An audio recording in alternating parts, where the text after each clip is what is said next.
Peters. Hello, my name is David Peters. I live at 112 Chauncey Avenue, New Rochelle, New York.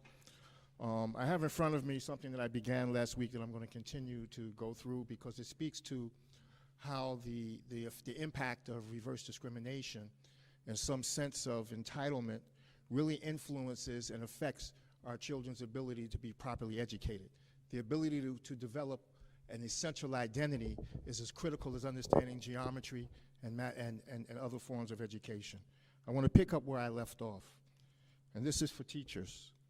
Now, if what I have tried to sketch has any validity, it has become thoroughly clear, at least to me, that any Negro who is born in this country and undergoes the American educational system runs the risk of becoming schizophrenic.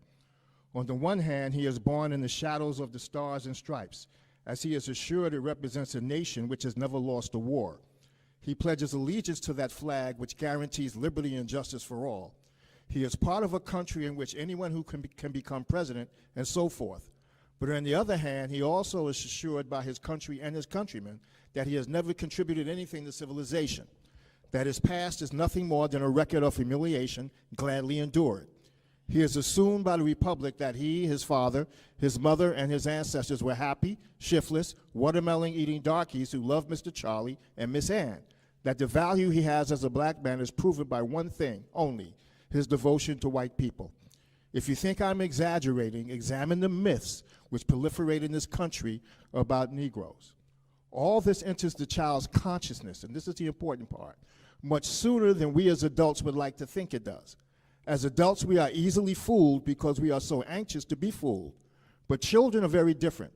Children, yet aware that it is dangerous to look too deeply at anything, look at everything. They look at each other and draw their own conclusions. They don't have the vocabulary to express what they see, and we, their elders, know how to intimidate them very easily and very soon. But a black child, looking at the world around him, though he cannot know quite as to make of it, is aware there is a reason why his mother works so hard, why his father is always on edge. He is aware that there is some reason why. If he sits down in the front of a bus, his father or mother slaps him and drags him to the back of the bus. He is aware that there is some terrible weight on his parents' shoulders which menaces him. And it isn't long, in fact. It begins when he is in school, before he discovers the shape of his oppression. Having said that, it's very important to understand that education and creating a full human being is decided by the way in which we as adults begin to think about decisions that impact a community that is continually under the burden of oppressions throughout this country, but not only within this country, within the city of New Rochelle.